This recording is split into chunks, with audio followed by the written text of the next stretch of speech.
जोश में आकर या भावनाओं में बहक कर लिया गया फैसला कई बार इंसान को जुर्म की दुनिया का एक बड़ा अपराधी बना देता है। ऐसे में अपराधी कितने भी तीखी अंदाज में जुर्म को क्यों ना अंजाम देने की कोशिश करे, उससे कोई ना कोई गलती वो कर ही देता है और हमेशा के लिए सलाखों के पीछे कैद हो जाता है।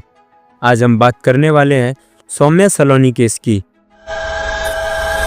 इस केस को सॉल्व करने में पुलिस ने सूझबूझ से काम किया और वाकई में वह काबिलियत तारीफ है। इस घटना की शुरुआत होती है कर्नाटक के बेंगलोर रूरल डिस्ट्रिक्ट में आने वाले बनेरघाट नाम की जगह से। यहीं पर सिलेंद्र डी करके एक एरिया पड़ता है। आज के समय में ये जगह काफ़ी ज़्यादा डेवलप हो गई है, लेकिन आज से 14 साल पहले यानी कि साल 2012 की बात करें तो उन दिनों ये एरिया उतना ज़्यादा डेवलप नहीं था। यहाँ कम ही लोग रहते थे। ये जगह नाइस रोड के पास में लगती है। 22 अक्टूबर 2012 सोमवार का दिन था। रोज़ की तरह लोग सुबह रास्ते से गुजर रहे थे, तभी लोगों की नज़र रोड किनारे पर पड़े एक गड्ढे के पास जाती है। उन्होंने कोई अजीब सी चीज़ देखी। जब वे ठीक से देखने के लिए उसके पास गए तो उनकी हालत ख़राब हो जाती है। वहाँ पर एक इंसान जख्मी हालत में ज़मीन पर पड़ा हुआ था। उसके आसपास खून के छींटे बिखरे हुए थे। वहाँ जमा लोगों की भीड़ से किसी ने कहा कि देखो, ये जिंदा है या मर चुका है। उसके शरीर में भी जान भी नहीं थी, लेकिन शरीर की हालत देखकर कोई भी उसे छूने की हिम्मत नहीं जुटा पा रहा था। लगभग हर कोई यह मान चुका था कि यह मर चुका है। आसपास मक्खियाँ भिनभिना रही थी। उसके मुंह पे नैपकिन जैसा भी कुछ ठूसा गया था। ऐसी घटना देखने या सुनने को नहीं मिली थी। ऊपर से ये एरिया काफ़ी ज़्यादा सुनसान था, लिहाजा घटना की जानकारी मिलते ही उस समय के बनेरघाट पुलिस स्टेशन के इंस्पेक्टर अपनी टीम को लेकर मौके पर पहुंच जाते हैं। घटनास्थल को घेराव करके छानबीन शुरू कर दी जाती है। लोगों को समझने में देर नहीं लगती है कि यह मर्डर का मामला है। पुलिस ने जब गौर से शव को देखा तो उसके सर पर किसी चीज़ से वार करने के निशान थे। घटनास्थल पर कुछ बड़े व मध्यम आकार के पत्थर भी पाए गए थे, जिनमें से एक पत्थर पर खून लगा हुआ था। इसके अलावा उसके गले पर भी कुछ निशान पाए गए थे, जैसे कि किसी चीज़ से गला कसकर जान लेने की कोशिश की गई थी। चेहरे पर भी बहुत सारे खरोंच के निशान थे, मानो चेहरे को खराब करने की कोशिश की गई थी ताकि किसी को शक न हो और चेहरा पहचान में न आ सके। इसके बाद पुलिस लाश की तलाशी लेती है, कोई और सबूत ढूंढने लगती है, लेकिन दुर्भाग्यवश ना तो उसका पर्स मिलता है और ना ही उसके पास से कोई मोबाइल या फिर कोई आईडी बरामद होती है। पुलिस को लगता है कि शायद यह मोबाइल लेकर नहीं आया होगा या फिर इसके पास कोई पर्स नहीं होगा। पुलिस ने वहां मौजूद लोगों से शव की पहचान को लेकर पूछताछ की, मगर उस लाश की पहचान कोई नहीं कर पा रहा था। पुलिस ने अंदेशा जताया कि ये यहाँ का लोकल तो नहीं लगता है, या तो इसे किसी ने लाकर फेंका है या तो फिर ये कहीं और से आया होगा और इसके ऊपर यहाँ पर हमला किया गया होगा। और उसकी बॉडी के शर्ट और पैंट पर भी कुछ दाग लगे हुए थे, जैसे कि उसने उल्टी की हो। खैर, पुलिस यहाँ पर शुरुआत में छानबीन करती है और जो जो चीज़ें समझ में आई उन्हें नोट करती है। सब कुछ अच्छे से एग्जामिनेशन करने के बाद पुलिस बॉडी को पोस्टमार्टम के लिए हॉस्पिटल भिजवा देती है। पुलिस को इस आदमी के बारे में कुछ भी पता नहीं चल पा रहा था, तो इस लाश की पहचान एक तरीके से लावारिस रूप में की जाती है। इसलिए पुलिस ने आसपास के थानों में इस घटना की सूचना भिजवा दी और साथ ही में ये कहा कि आपके थाने में कोई मिसिंग रिपोर्ट लिखवाई गई है और अगर इसका हुलिया इससे मैच करता हो तो हमें ज़रूर सूचित करें। देखने में वह आदमी 25 से 30 साल का नौजवान लग रहा था। कपड़े वगैरह भी ठीक ठाक थे, देखने में किसी अच्छे परिवार से लग रहा था। पोस्टमार्टम के दौरान पुलिस को डॉक्टर से पता चलता है कि इस आदमी ने कोई केमिकल कंपाउंड खाया है या फिर इसे ज़बरदस्ती वो चीज़ खिलाई गई है जो कि काफ़ी ज़्यादा टॉक्सिक था, या फिर उसे उस केमिकल को किसी चीज़ में मिला कर दिया गया होगा। उस चीज़ को खाने के बाद ही उसका पेट खराब हुआ था, जिसके बाद उसने उल्टियाँ की थी। यह चीज़ सुनकर पुलिस काफ़ी ज़्यादा सोच में पड़ जाती है। पुलिस सोचने लगती है कि इस व्यक्ति को 3 तरीके से मारने का प्रयास क्यों किया गया। इनमें से पहले 2 तरीके तो सामने थे, गला दबाने का निशान और सर पर किसी भारी वस्तु से मारने का निशान, और तीसरा पोस्टमार्टम में पता चला जहर। पुलिस के लिए पहला सबसे बड़ा काम था मृतक आदमी की पहचान करना। उसके लिए एक टीम बनाई जाती है। उस व्यक्ति का शव 22 अक्टूबर के दिन पाया गया था। जल्दी ही चंद दिनों में उस डेड बॉडी की भी पहचान कर ली जाती है, क्योंकि बेंगलोर सिटी के राजाजी नगर थाने में एक आदमी की गुमशुदगी की रिपोर्ट लिखवाई गई थी। रिपोर्ट से पता चलता है कि 21 अक्टूबर की दोपहर वो आदमी अपनी टू व्हीलर लेकर घर से निकला था, मगर वह घर वापस नहीं लौटा और वह अपने घर पर ठीक से बताकर भी नहीं गया था कि वह कहाँ जा रहा है और कब तक आएगा। उसके माता पिता ने उसके नंबर पर कॉल किया, लेकिन कोई भी आंसर नहीं आया और उसका फ़ोन लगातार स्विच ऑफ आ रहा था। काफ़ी परेशान होकर उसके माता पिता अगले दिन थाने में जाकर गुमशुदगी की रिपोर्ट लिखवा देते हैं। उन्होंने रिपोर्ट में जो हुलिया बताया था और बाकी सब चीज़ें बताई थी, वह उस लावारिस लाश से मैच कर रही थी। इसके बाद बनेरघाट की पुलिस ने राजाजी नगर थाने में बात की और सारी इन्फॉर्मेशन लेकर उस आदमी के पेरेंट्स से कांटेक्ट किया और उन्हें हॉस्पिटल बुलवाया। डेड बॉडी की पहचान करने के लिए उसके माता पिता हॉस्पिटल आते हैं और बॉडी को देखकर वो लोग पहचान जाते हैं कि यह उन्हीं का बेटा था। बेटे की मौत का दुख माँ बाप को अंदर ही अंदर से परेशान कर रहा था और कई सवाल उनके मन में भी आ रहे थे कि आखिर कोई ऐसा क्यों करेगा। उसकी किसी से क्या दुश्मनी थी? उसका कभी किसी से कोई लड़ाई झगड़ा भी नहीं हुआ था, या फिर उसकी कभी किसी से कोई बहस या कहा सुनी तक नहीं हुई थी। यहाँ तक कि परिवार ने किसी मेंबर से उसकी कोई दुश्मनी या ऐसा कुछ भी नहीं मिला था। इसलिए भरोसा कर पाना मुश्किल था कि किसी ने उसका कत्ल किया होगा और क्यों किया। उनके बेटे का नाम था MN नीतीश, जिसकी उम्र 27 साल की थी। MN नीतीश अपने परिवार के साथ बेंगलोर के राजाजी नगर लोकेलिटी के पास 4th ब्लॉक में रहा करता था। नीतीश एक सॉफ्टवेयर इंजीनियर था और एक जानी मानी कंपनी एक्सेंचर में जॉब किया करता था। वो पूरी तरीके से एक सुखी और संपन्न परिवार से बिलोंग करता था। उस समय के बनेरघाट थाने के पुलिस इंस्पेक्टर भी, जिनका नाम BK किशोर कुमार है, उनके पास ये केस आता है। उन्होंने नीतीश के बारे में हर एक जानकारी जुटाना शुरू किया, उसकी लाइफ का हर एक मेजर इवेंट, हर घटना जिससे उसके जीवन में प्रभाव डाला हो। पुलिस ने इस बात का भी ध्यान रखा कि वारदात को अंजाम देने वाला जो कोई भी है, उसे एक बात तो साफ है कि उसने 3 तरीके से नीतीश की जिंदगी को खत्म करने की कोशिश की। यानी वह नहीं चाहता था कि नीतीश जिंदा रहे। यानी वारदात को व्यक्तिगत दुश्मनी या बदले की भावना के चलते सोच समझकर अंजाम दिया गया था। नीतीश के माता पिता से यह जानकारी प्राप्त हुई कि नीतीश के पास एक टच स्क्रीन मोबाइल था, जिस पर हमारी अक्सर उससे बातें हुआ करती थी। पर 21 अक्टूबर को जब वह घर से अपनी बाइक लेकर निकला, तब हमने कई बार उसके मोबाइल पर कॉल किया, लेकिन उसका फ़ोन लगातार स्विच ऑफ आ रहा था। पुलिस समझ गई यानी कत्ल करने वाला उसका फ़ोन लेकर चला गया होगा। लिहाजा पुलिस ने नीतीश की कॉल डिटेल मंगवाई और उसकी लास्ट लोकेशन भी निकलवाई, ताकि पता चले कि आखिरी बार उसके कांटेक्ट में कौन कौन से लोग थे और किस किस जगह पर वह 21 अक्टूबर को घर से निकलने के बाद गया था। नीतीश घर से 11:30 बजे के आसपास निकला था और कौन सी बाइक थी, किस कलर की थी, ये भी पुलिस पता कर लेती है। वह अपनी बाइक लेकर सीधे कनकपुरा रोड पर गया था, जो कि कोननकुंडे के पास है। यहाँ से नीतीश के घर के बीच की दूरी 17 से 18 किलोमीटर दूर थी।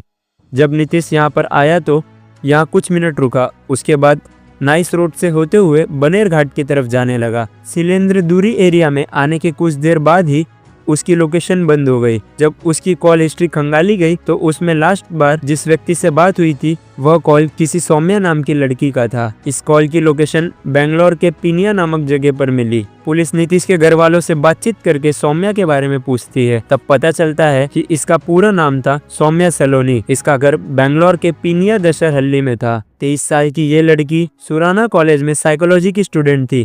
इसके पिता बेंगलोर के एक जाने माने इंडस्ट्रियलिस्ट थे। मतलब ये लड़की अच्छे खासे प्रभावशाली फैमिली से बिलोंग करती थी। नीतीश और सौम्या दोनों सोशल मीडिया पर मिले थे और वहीं पर दोनों की मुलाकात होती है। दोनों एक दूसरे से काफी समय तक बातें करते हैं और एक दूसरे को अच्छी तरीके से समझने लगते हैं। धीरे धीरे वो दोनों एक दूसरे को पसंद करने लगते हैं और बात इतनी बढ़ जाती है कि ये दोनों ने आपस में शादी करने का फैसला कर लिया। अपने अपने घर वालों को एक दूसरे के बारे में वो दोनों बताते हैं और जैसे ही घर वालों को पता चलता है कि ये दोनों परिवार संपन्न है, इसलिए दोनों ही परिवार वाले इनकी शादी के लिए मान जाते हैं। इसके बाद 4 सितंबर 2011 की सुबह की सहमति के साथ दोनों की एंगेजमेंट हो जाती है, यानी सौम्या नीतीश की मंगेतर बन जाती है। नीतीश को सबसे आखिरी बार कॉल उसकी मंगेतर ने ही किया था, यानी कि सौम्या ने। इन सब चीजों की जानकारी मिलने के बाद पुलिस की एक टीम सौम्या के घर भी पहुंच जाती है। वहां पहुंचने के बाद तमाम घटना की जानकारी परिवार वालों को दी जाती है। नीतीश की खबर से सौम्या का परिवार सदमे में था। सौम्या से बातचीत करने के बाद पुलिस कुछ देर विचार करती है कि सौम्या ने नीतीश को आखिरी बार कॉल किया था तो वही नॉर्मली बात की होगी, क्योंकि दोनों की जल्दी ही शादी होने वाली थी। बात करना तो नॉर्मल है, इससे क्या पता था कि उससे उसके मंगेतर से आखिरी बार बात हो रही है। उस समय यह तो अपने घर पर थी। इधर नीतीश भी बनेर घाट पे आने के बाद सौम्या को एक टेक्स्ट मैसेज भेजता है। सौम्या ने पुलिस को वो मैसेज भी दिखाया। नीतीश ने लिखा था, आई एम फाइनली विथ माया। ये मैसेज फोन बंद होने के ठीक पहले नीतीश ने सौम्या को भेजा था। अब यह माया नाम की लड़की कौन थी, उसकी मंगेतर सौम्या को कोई आइडिया नहीं था। इस चीज से पुलिस भी थोड़ी देर तक हैरत में पड़ जाती है और काफी ज्यादा कंफ्यूज हो जाती है। तभी पुलिस नीतीश की कॉल हिस्ट्री चेक करती है। नीतीश की कॉल हिस्ट्री में हाल ही के दिनों में माया नाम की किसी भी लड़की से बातचीत करने का कोई भी रिकॉर्ड नहीं मिलता है। इसके बाद जब पुलिस नीतीश के ऑफिस में जाकर उसके बारे में पता करती है, तब पता चलता है कि यह आदमी काफी समय से ऑफिस नहीं आ रहा था, वो भी बिना किसी को बताए। कई दिनों तक अब्सेंट रहता था। शायद इसने ऑफिस छोड़ दिया था। फिर कंपनी ने भी इसका डाटा हटा दिया। जिन जिन रास्तों से होता हुआ नीतीश सिलेंद्र टी तक पहुंचा था, पुलिस इन्हीं रास्तों पर लगे हुए सीसीटीवी कैमरा को देखना शुरू कर देती है। सौम्या की बातों पर पुलिस को विश्वास नहीं हो रहा था, लिहाजा वह सच का पता लगाने के लिए एक काम और करती है। वारदात वाले दिन नीतीश के मोबाइल पर जितने भी कॉल आए गए थे, पुलिस उनके लोकेशन निकलवाने लगती है।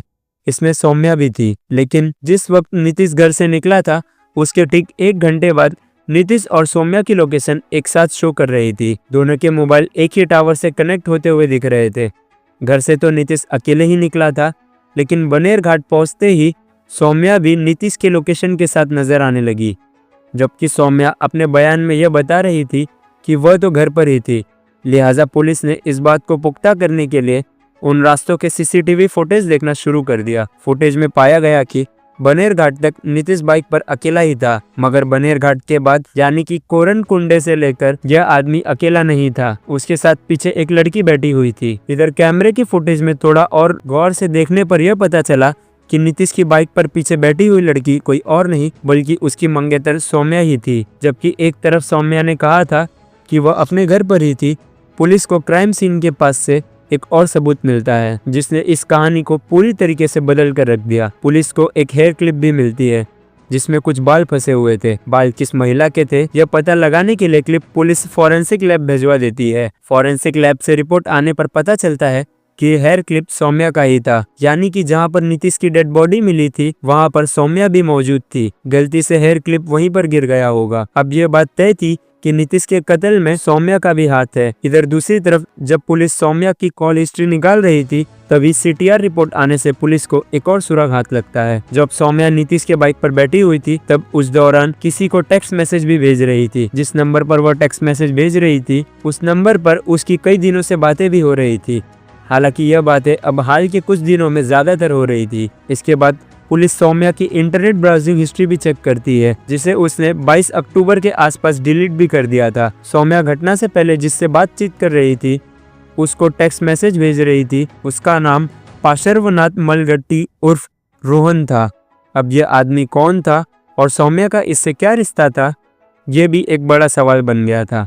यह लड़की इस लड़के से क्यों बातचीत कर रही थी, जबकि इसकी तो नीतीश से ऑलरेडी सगाई हो चुकी थी। दोनों शादी करने वाले थे। सौम्या रोहन के साथ पिछले कुछ समय से काफी ज्यादा संपर्क में थी, जैसे इनमें कोई करीबी रिश्ता हो। इसका किसी दूसरे और लड़के के साथ संपर्क में आना, नीतीश के साथ उसके वारदात वाली जगह पर मौजूद होना, और यह सारी चीजें सौम्या को शक के घेरे में खड़ा कर चुका था। जब पुलिस रोहन की लोकेशन देखती है तो 21 अक्टूबर की दोपहर में इसकी भी लोकेशन उसी रास्ते पर दिखाई देती है जहां पर नीतीश और सौम्या की लोकेशन दिखाई दे रही थी, यानी यह आदमी उनका पीछा कर रहा था। सौम्या हर वक्त उसको टेक्स्ट मैसेज करके अपनी लोकेशन बता रही थी। 29 अक्टूबर 2012 यानी कि घटना के 9 दिन के अंदर ही पुलिस वापस सौम्या के घर जाती है और उसे उसके घर से बनेर घाट थाने लाकर पूछताछ करना शुरू कर देती है।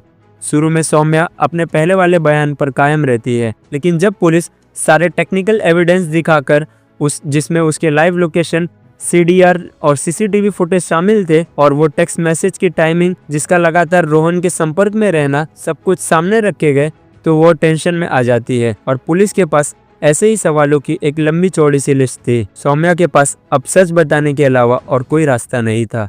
वह पुलिस के सवालों में फंस चुकी थी लिहाजा वह पुलिस को सब कुछ सच सच बताना शुरू कर देती है और पूरा सच बताने के बाद हर कोई ये जानकर दंग हो गया था। सौम्या ने बताया कि रोहन 24 साल का लड़का है जो कि बीएमएस का स्टूडेंट था और कर्नाटक के बेलगाम डिस्ट्रिक्ट में हिंदवाड़ी का रहने वाला था। इसके आगे जब नीतीश और सौम्या एक मॉल में शॉपिंग करने जाते हैं तो सौम्या ने नीतीश को शॉपिंग मॉल में किसी और लड़की के साथ देखा। सौम्या ने इसको लेकर नीतीश से पूछा भी, पर उसने सारी चीजों से मना कर दिया। नीतीश ने समझाया कि ऐसा कुछ भी नहीं है, मैं तुमसे ही प्यार करता हूँ और तुमसे ही शादी करने वाला हूँ।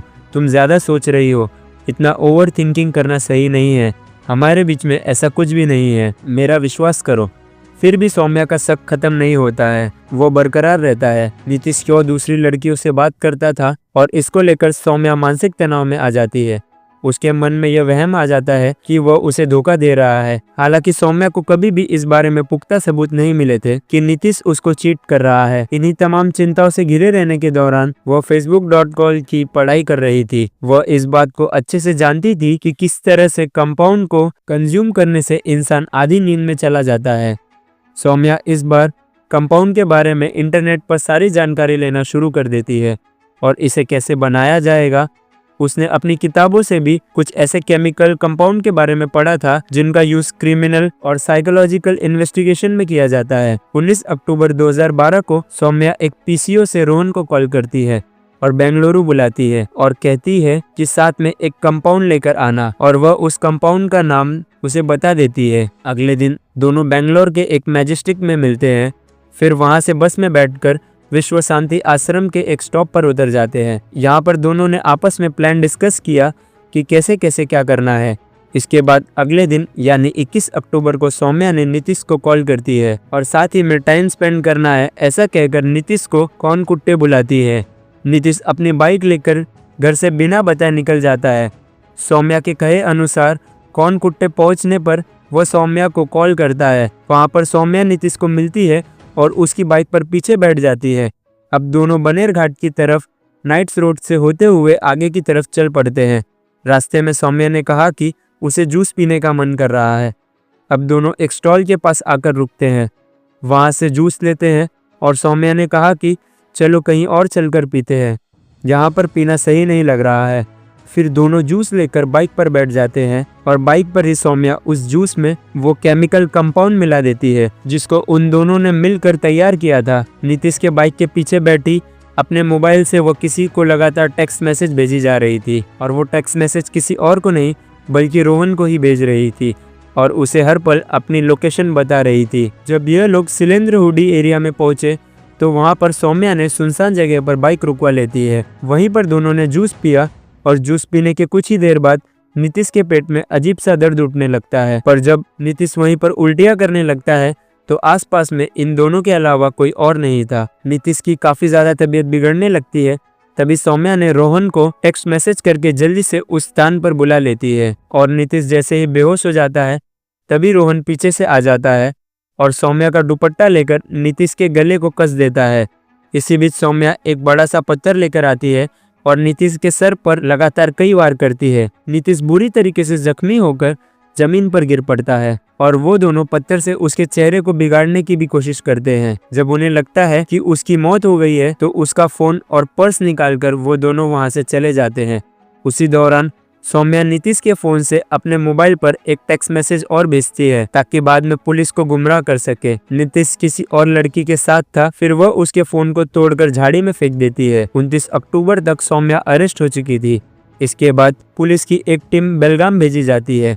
30 अक्टूबर तक वहां से पाशर्वनाथ उर्फ रोहन को भी अरेस्ट कर लिया जाता है। पुलिस दोनों को अरेस्ट करके जेल भेज देती है और चार्जशीट भी फाइल कर देती है। कुछ दिनों तक मुकदमा चलता है, जिसके बाद मार्च 2013 के तीसरे हफ्ते में सौम्या बेल पर बाहर आ जाती है। पाशर्वनाथ उर्फ रोहन जेल में ही था। ये लड़की काफी ज्यादा परेशान थी क्योंकि उसके पिता एक इज्जतदार उद्योगपति थे। बेटी के कत्ल के आरोप में जेल होकर आई थी। इसे परिवार की इज्जत मिट्टी में मिल चुकी थी। वहाँ रहने वाले वहाँ के लोग रोज उसे ताने मारते थे। सौम्या बहुत ज्यादा डिप्रेशन में आ चुकी थी। 25 मार्च 2013 को सौम्या ने अपने कमरे का दरवाजा अंदर से बंद कर लिया था और अपने जीवन को समाप्त कर लिया। सौम्या जो कि मेन सस्पेक्ट थी, उसके जाने के बाद इन्वेस्टिगेशन ऑफिसर्स का इस केस से इंटरेस्ट खत्म हो गया था और कोर्ट के ट्रायल तो शुरू ही नहीं थे, इसलिए कोई बयान दर्ज नहीं हो पाया था। इसका फायदा पार्श्वनाथ उर्फ रोहन को होता है। वो अप्रैल 2015 में जेल से बाहर आ जाता है और पुलिस के पास उसके खिलाफ केवल कम से कम एविडेंस थे, जिससे डायरेक्ट ये साबित नहीं हो पा रहा था कि इस केस में सौम्या के साथ उसने इस मर्डर को अंजाम दिया है। इसलिए पुलिस उसे पूरी तरीके से बाइज्जत बरी कर देती है। इस केस में जो भी पुख्ता सबूत मिले थे वह सौम्या के ही खिलाफ थे, लेकिन सौम्या इस दुनिया को छोड़कर चली गई थी। अगर वह कोर्ट में बयान दे देती तो पार्श्वनाथ उर्फ रोहन कभी भी नहीं छूटता। लिहाजा सबूतों के अभाव में रोहन को रिहा कर दिया जाता है और कुल मिलाकर नीतीश का न्याय अब भी अधूरा रहता है। इस केस में आपको क्या लगता है दोस्तों? आपकी राय हमारे लिए बहुत ज्यादा जरूरी है। अगर आपको लगता है कि सौम्या के सुसाइड करने से नीतीश को इंसाफ मिला है तो हमें कमेंट बॉक्स में जरूर बताएं, और रोहन के छूट जाने से इस केस पे क्या फर्क पड़ा है इस बारे में भी जरूर बताएं। ऐसी ही वीडियोस के साथ मिलते रहेंगे, तब तक के लिए अपना खास ख्याल रखिए। धन्यवाद, नमस्कार, जय हिंद।